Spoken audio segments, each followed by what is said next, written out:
guys, it's Kim. Welcome back to my channel, or welcome if you're new. Thank you so much for clicking on today's video. As you can tell by the title, this is part 2 of my September budget. So today I'm going to be setting up my sinking funds, my debt tracker, and I will be showing you guys my transaction log.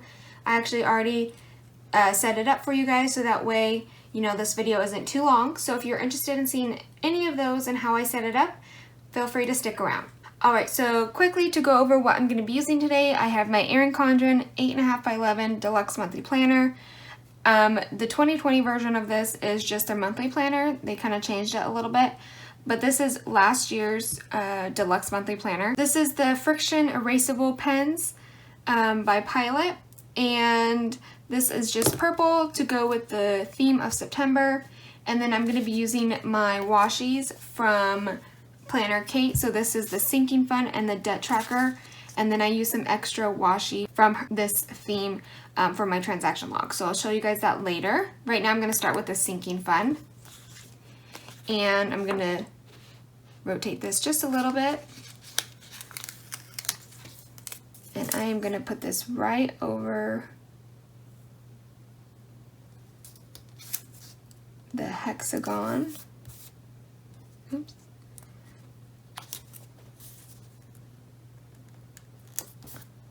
Okay, I'm going to move this over because that is way over.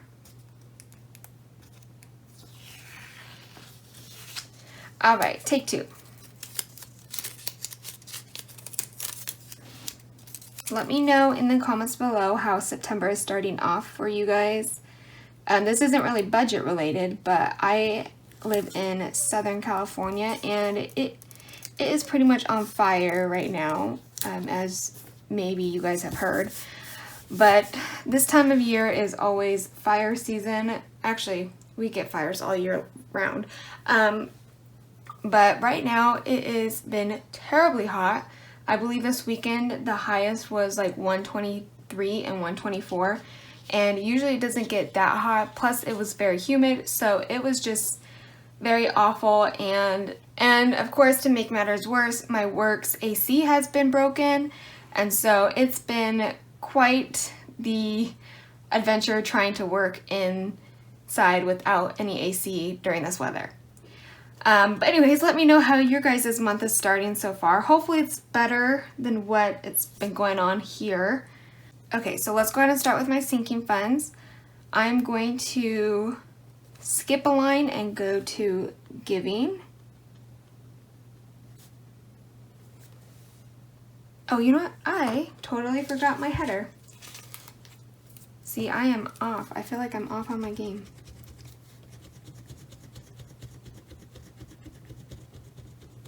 Okay, so I'm going to skip a line and I'm going to put this header or subheader right where I put the giving category.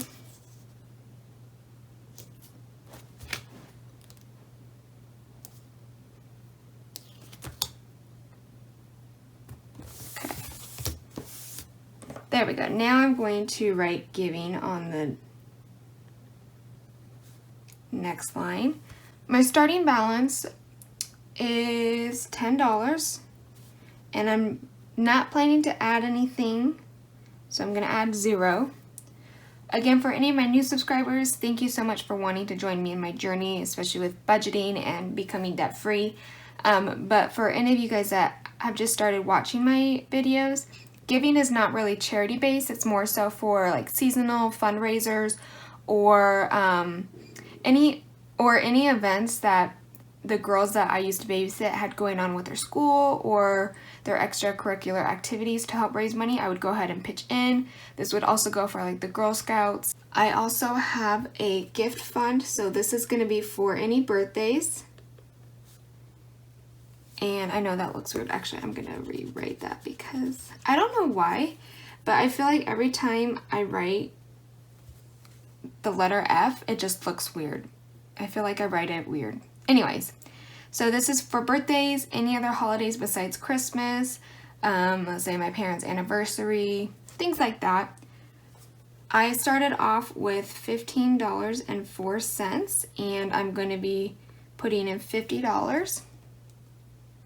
The next category is for Christmas, and I originally had $612.50, and I always put $87.50.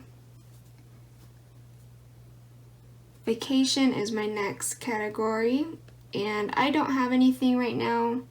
I was doing the 52-week savings challenge for this, but that quickly stopped when COVID happened. So I still keep it in here because, you know, if things start getting better and it seems like I could maybe take a vacation next year sometime, then I'll go ahead and start saving. But as of right now, it's just at 0. I have my car registration, and that one is at $181.74. And every month I put aside $30.29.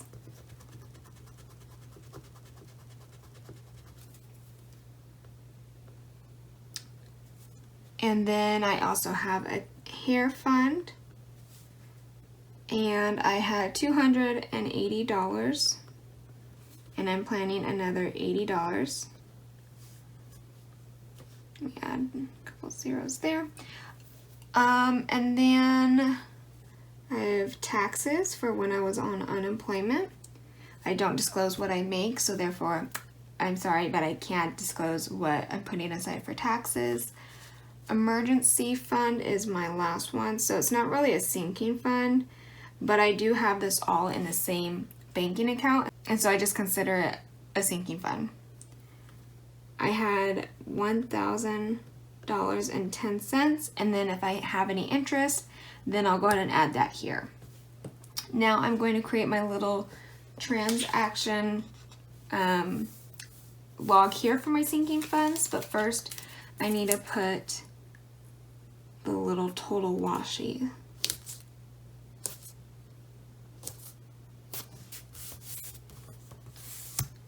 Okay. And then I'm going to use the extra thin washies. So I think usually I would use one of these medium-sized. I guess what I will do, sorry if you hear my dog in the background. What should I do? Okay, let me put the bottom washi. I'm gonna move this up a little bit.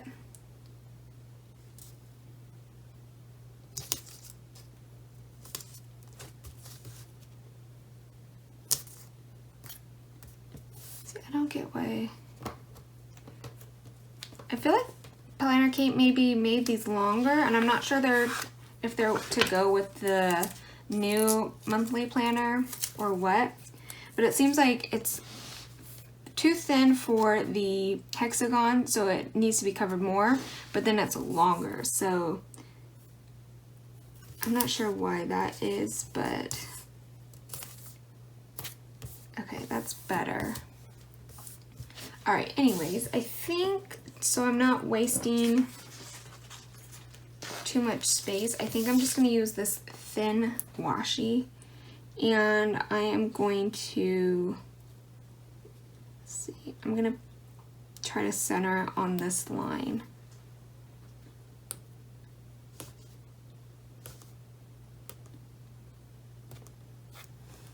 Okay, there we go. Okay, so the first category is date.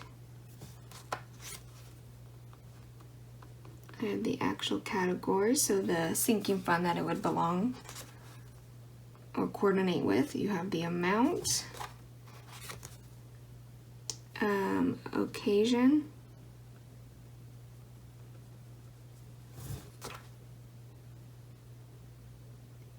and then the item or multiple. Now that it's getting closer to the holidays, if I see a good deal, I'm probably going to be starting to take more out for my Christmas fund. So you'll probably see the list get longer as it gets closer to Christmas. Okay, so that's pretty much it. Let's move on to the debt tracker. So here is the empty page I use for my debt tracker. I'm going to use the same washi.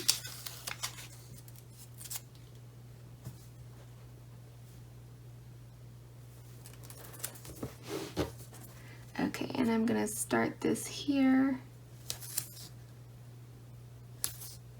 For all my righties out there, let me know if you don't like writing on the left side as much as I do, because I can't stand it. I don't know, I just hate how these get in the way, and so yeah, definitely prefer writing on these pages. I feel like it also looks a lot neater too. All right, I'm not gonna forget my subheader this time.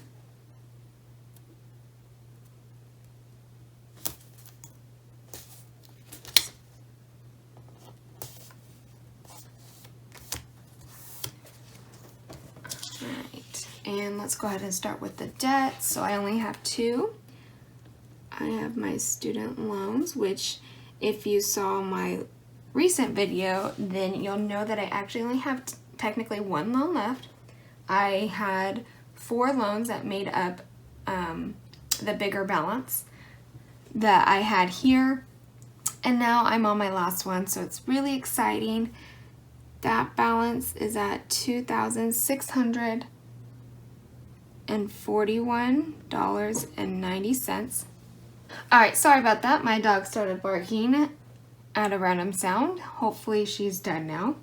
So what I was saying was my beginning balance for September is $2,641.90. My minimum payment before COVID was $106.39. Hopefully that will change at the end of the month if I'm able to put more aside. However, I did also mention that my income is changing drastically just because I'm no longer getting partial unemployment.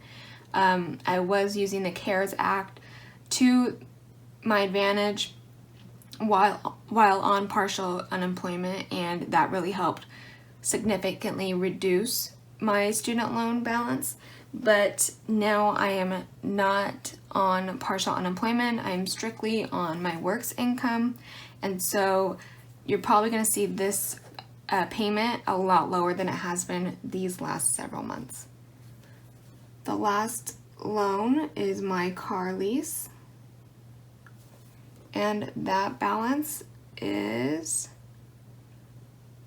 $5,937.25 with a minimum payment of $349.25. So that's my balances for my debt tracker. Let me put my total washi on.